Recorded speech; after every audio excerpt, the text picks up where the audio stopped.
Hi, welcome. I'm Dr. Dara, and this is Truth with Dr. Dara. You're on Facebook Live and Instagram.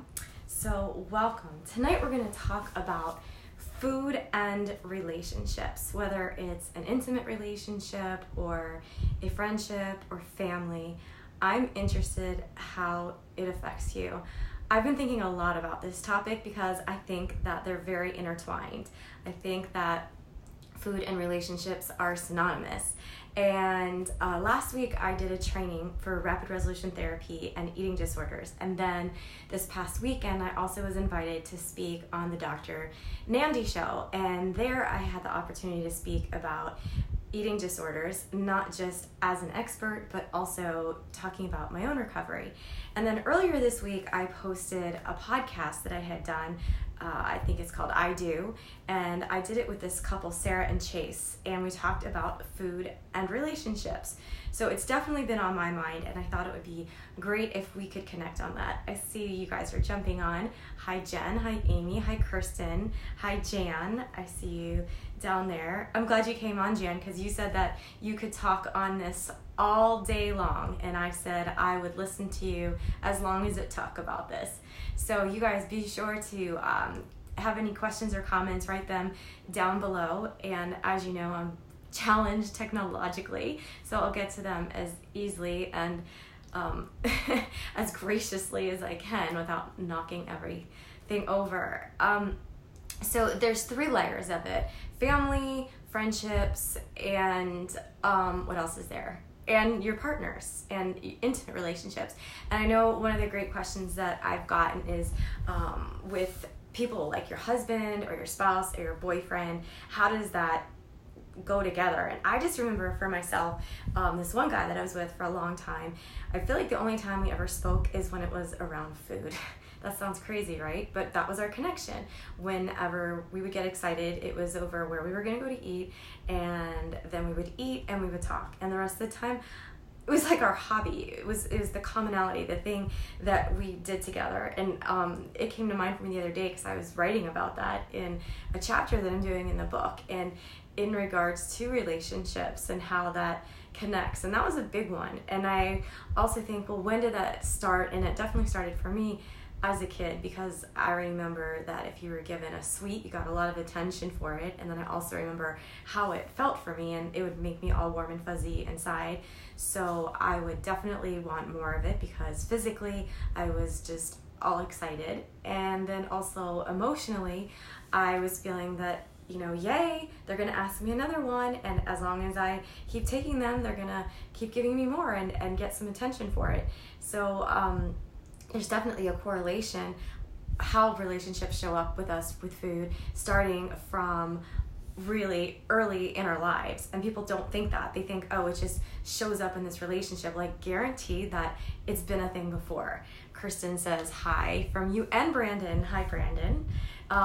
So food, is there when you're a child, and then you're in relationships, a lot of times friendships. Isn't that what we do? I mean, our culture and our society is so big around food, and like when we get together and there's all these festivities and commonalities. I mean, you go for Thanksgiving and everybody sits around the table and they talk. And the thing is there's 2 components that kind of go in here as well. And you've got the idea of eating disorders and disordered eating. And for some people, this is completely okay. I'm not saying that everybody has problems around relationships and food. And although that is a normal thing that we do, is have festivities and food and culturally and societally. But I do know that for some, it is complicated, and it does lead into disordered eating and eating disorders. And how I qualify between the 2 is that disordered eating is when there is an increase of education, you're able to make some adjustments. When it's eating disorder, that's when it's really invasive and there's a preoccupation and it's getting in the way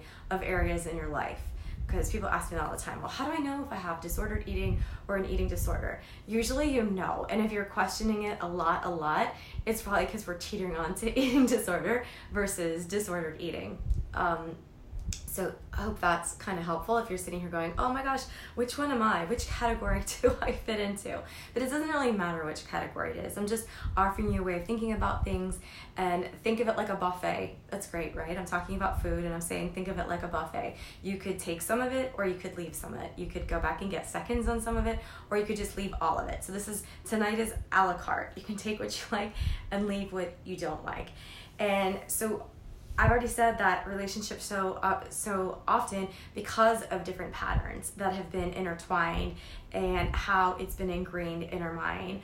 Margie says hi, and she says stress eating, I guess. Yeah, oftentimes there is stress eating, which is a component too. If you go on a date for the first time, you might find that you don't eat or you do eat. Or if you go to a social situation, finding that you do eat or you don't eat.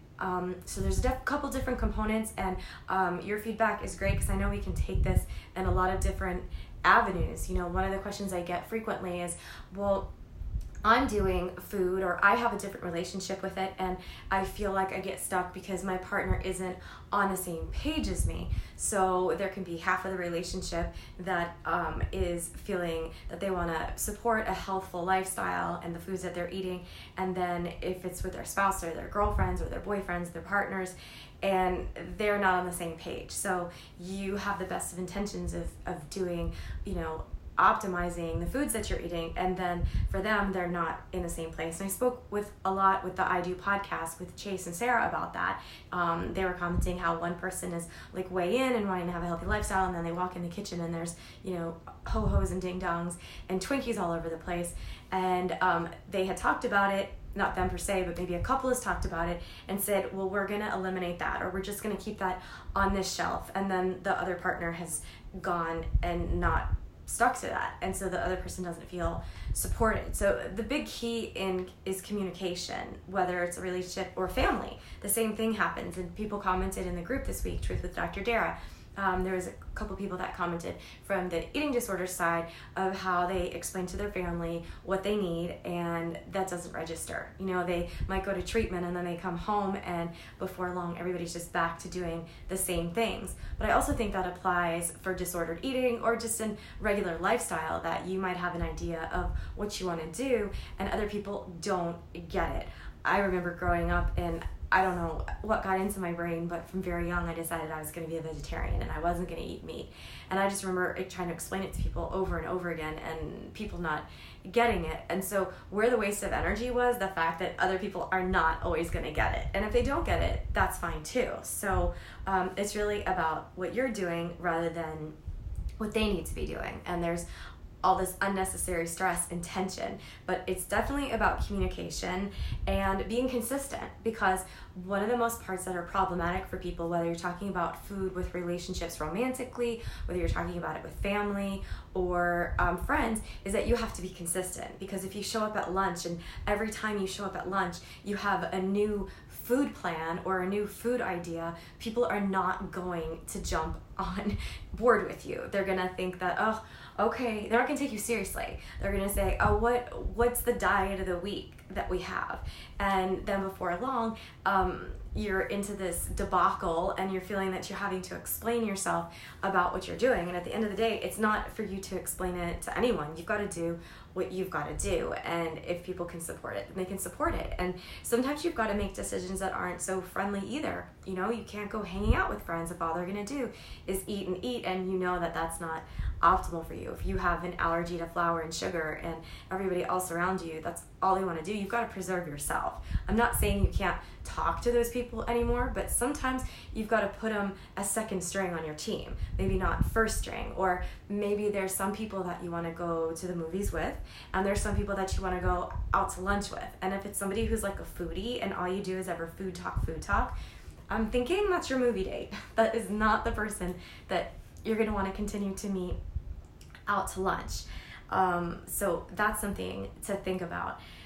When I was doing this training on Thursday, and there was a question, and I think it's a really good question. It was a clinician that asked it, and she worked a lot in substance abuse, but she was asking about when you're working with clients. She was referring to people with eating disorders, but I think that this is a really strong, solid point that comes up around the whole idea of food plans and optimizing healthy eating and the word diet. I know we talked about it like last week, a couple weeks ago, and the first 3 letters in diet are die. And every time you say the word diet, well, I do, it makes my face wrinkle up. Like I literally feel like tightened up when I bring up the word diet. And not only that, I think our whole body gets tight because it has a negative connotation with it. It's the way that your mind has been thinking about it. And whenever you hear the word diet or food plans, your mind is reading the old information as being current. And it gets stuck for people all the time. So the clinician asked, she said, well, how can people get stuck? Right? You go, whether it's treatment or somebody goes on a diet, it's because when people are making recommendations, it's not what they're saying, it's how they're saying it. If you are eating a certain way and then somebody comes along and they tell you what you can eat and what you shouldn't eat, I don't know about you guys, but I don't do well when anybody tells me not to do anything. If you say the word no, I'm completely out. All I hear is I want to do it more because your brain does not hear negation. Your brain does not hear the word no. If I tell everybody to think of a Krispy Kreme donut, all right, you got it in your head. Now stop thinking of the Krispy Kreme donut. You can't because it's in you. So the more you're telling yourself to stop thinking of the Krispy Kreme donut, all your brain hears is Krispy Kreme, Krispy Kreme, Krispy Kreme. So just like if I say the word Krispy Kreme, what comes to mind for me is the hot light, that's that it's open. And that's been wired in along the way. So there's this Krispy Kreme donut and I can't stop thinking about it. You're welcome. At least I didn't sing some awful song that is stuck in your head. Now it's just a Krispy Kreme donut. But that's the way that your brain is going, and why? Technical problem. That's where we want to take a look at how that is. So when people are starting new food plans, it's the way that it's approached with them. And that's what's getting stuck in family and friend as well, because if everybody is telling you not to, or you're feeling so much contention or tightness around it, then in your head you're thinking it's good or bad. And with family, that comes up all the time. Allison says, my biggest challenge right now is acting normal around food and not being able to tell my family I'm having a panic attack every bite because I don't want food involved in my family relationships anymore. Allie, I think a lot of people can relate to that because you're mentioning the idea that being normal around it, and for some people it's not as normal. For some people it's a stressful situation, and nobody wants other people to know that they feel agitated about it. There's some people sitting around a table for a holiday dinner, and some people are like way in it and feeling relaxed, and they're just eating away because they have an off switch. And there's other people completely stressed out because they're feeling full, or I mentioned before, food is a chemical. So for some people, it completely numbs them out and they can eat their way to tolerate people around them. Food can be like having a drink for them, and there's a preoccupation around it. So Allie, I think that part of it is being consistent with them or not eating around them. And then once you're in your own track, maybe then you can circle around and tell them what is working for you and what's not working for you. I see some more comments. Let's see. Do all or most obese or heavy people have an eating disorder?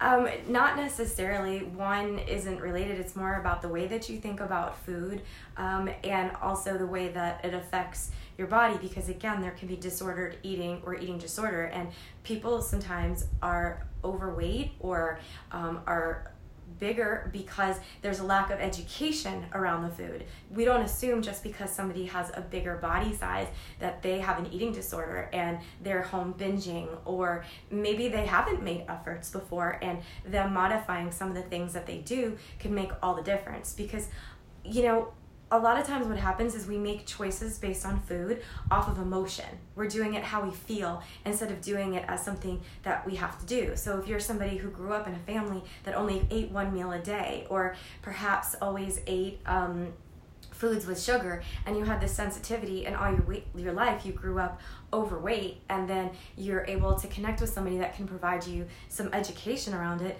well, then we're not looking at an eating disorder. We're looking at perhaps some disordered eating, or somebody that was overweight and then they got that education and knowledge and they lost the weight. So it was just shifting around some habits and the way that their mind had been thinking about it. And that's where it's showing up, because I can guarantee you, if you're having challenges with food with your family, it's going to show up in your intimate relationships, and it's going to show up in your friendships too, because if you have friends and that's all you talk about, then what is that going to do? It's going to keep showing up. What is disordered eating? Is that the way you have grown up eating? How do you join two very different eating styles? Well, disordered eating is a term that I'm coining. It's not necessarily something in the DSM or in the dictionary. I think that disordered eating can be shifted with some more education, where eating disordered is where there's patterns that are set. And let's just get this set. When it comes to food, it's not about willpower. It's not about just consciously always making a choice. If somebody has disordered eating, then it is a conscious choice, and they're able to make an adjustment and just follow it. Like Amy asked about if somebody is overweight, does that mean they have an eating disorder?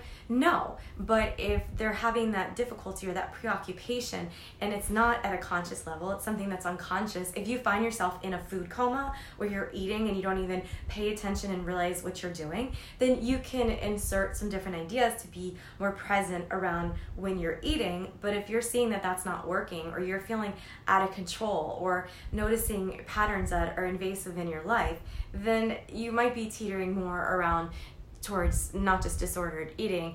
And is it the way that you've grown up? Yeah, often it is, Kristen, because those seeds have been set in, and it's a way of doing it. I mean, think about it this way. There's different foods that each person eats, and you learn them based on your family. If you are a Jewish family, then you grew up thinking that noodle pudding was like the end all, best all of something, where somebody else from a different culture wouldn't even know of it. Or if you grew up in the South and you were eating, like split-eyed peas or apple pie. I know, I'm sorry, probably the worst example. I'm trying, not good on the spot. But culturally, if you grow up in different regions, then you're accustomed to different kinds of foods. And sometimes it's about education, because in South Florida, there's, even my husband is Hispanic. And when we go to Dominican Republic, they eat so completely different. And some of it is just cultural. And I believe that some of it is lack of education and knowledge as well. So that's how it impacts and shows up for people. And how do you join it? Communication is going to be critical, but also it's both people wanting to change, because if one person is completely content with eating the way that they are and the other person isn't, then that's going to be kind of hard. Country fried steak and gravy. That's it, Kirsten. I needed help on that one. But, for some people, that's seen as comfort food. Think about when you're sick. People get sick and the first thing they think of is, I want macaroni and cheese. I want comfort food. I want this or I want that. And so right there, that's the way that the food is attached in our brains and creating associations. Remember that Krispy Kreme donut situation? But that's what's going on so often. So it's intertwined, but I think communicating about it is key. And a lot of times people don't know that they're stuck, and often if they're stuck, they don't necessarily want to make the change because it just feels uncomfortable, and they don't realize how far it's stuck in there. Jen says, I relate with Allison, though I feel more comfortable going out with my family because I'm more in control of where we go, but I avoid meeting up with others because I totally feel out of control. Yeah, you don't know what's going to go on with other people and what they're going to say, but think of it like if you had to take your medication. If you showed up somewhere and you knew that if you didn't take your insulin, you were going to die, you would take your insulin, and even if somebody mocked you, you would still do it. So again, number one, you need to assess if you really need to be meeting those people and connecting with them around food. So that's number one. And number two would be, and if you are going to be around them, how much energy it really gets. Like, you're just going to eat the food to provide you with energy, and it's just a vehicle to get there. So I know that sounds kind of wonky, but maybe you don't always meet out. Maybe you can make suggestions. You guys could be the people who suggest other ways of doing things together instead of it just being around food. Because if it's around food, it's always going to show up. I told you, I was with this guy for many years, and I really think that all we did was go and eat together. I mean, I feel like our life decisions were made over food, and he was happy, I was happy, and then when there wasn't food around, there wasn't so much conversation going on. But that was definitely part of our that was our thing. That was our thing. And that happens with friends. I played tennis in college, and I remember after we would play, the first thing we did is we went to a buffet, and that's where everybody went. And well, it looks like Allie and Jen are on the same boat, so I'm glad that you guys are connecting on this. So where is it? I mean, you got to be honest with yourself first and foremost. And I'm kind of skipping around, but even coming back to the idea around, well, what if your family doesn't eat the way that you do, or your partner? How do you pull those together? Because they don't necessarily realize it's problematic, but you have got to do you. You have to do you. And sometimes other people are not going to get it. They're just not. So really the question is, would you be okay if they kept doing things the way that they're doing them? Are you okay with that? Because you might be so wrapped up in what the other person is doing that really they're completely content with it. It's about you. You're not all right if they're eating green eggs and ham. So that you want to check in how you're being wired and your association with it when it comes to partners, because I hear this all the time. I'm on a new food plan, or I'm doing something different that's more helpful, or I'm exercising, and then they're cooking, and then they come to join with their partner, and their partner has completely everything that they can't eat. And that happens with family or friends, or how about gatherings? You show up at different social events and you think that there's going to be all these other choices, and there's not. So you wouldn't show up with your child without having food. You would be not just like wing it and say, you know what, we're just going to go out for the day and not bring any food for your kids. If you're going out with your kids, you kind of say, oh, where do you think we're going to go? What time do you think we're going to eat? You assess the situation and you make sure that they're taken care of. So you got to do the same thing for you, or it's going to get stuck every single time. And then the relationship is going to have an incongruency because you feel resentful. If you're doing it and you're pretending like you're so okay with it, but you're not, it'll show up for you every single time, because maybe then you're not commenting on their food, but you're giving these low blows in these other areas. So at the base of it, this is happening from how you were wired. This is how it was showing up for you when you were a kid. It doesn't mean that you had problems with your food when you were a child. I'm just saying that the way that you're programmed with it and you're wired and it's affecting your relationships later on is very similar to how it worked for you early on. So tell me, you guys have any questions, thoughts, feedback? We're going to be wrapping this up. I see a lot of you have just jumped on. We're talking about food and relationships, with intimate relationships and partners, and then also with family and friends, and communicating and telling people what we need, and then also recognizing how it's showing up for us when it was happening for us earlier in life, and then again. And I offered you guys some couple ways of thinking, so hopefully you got to take a few things off of the buffet. But I'm telling you, if you just keep telling yourself not to do stuff, it's going to show up even louder. So if it's like, well, don't eat this and don't let this happen, it's going to show up, it's going to show up, it's going to show up. So hoping that I've answered these questions. I love the feedback. There was some great questions and comments in the group this week, Truth with Dr. Dara. So if you're not in it, get in it and join. People have been asking really authentic and sincere questions, and the feedback and comments has been great.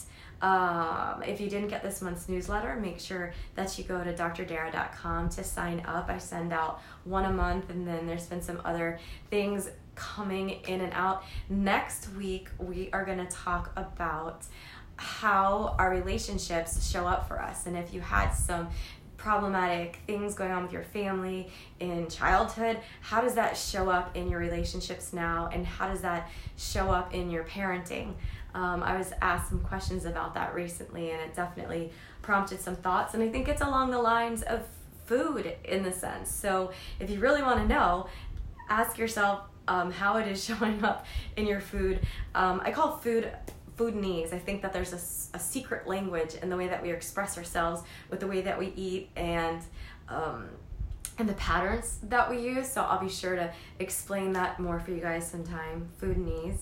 And then we'll be heading more into the summer. We're going to talk about summer stress and how that affects us as well. So thank you guys, and I look forward to hearing more feedback from you and comments, and we will connect soon. Take care. Have a great night. Bye-bye.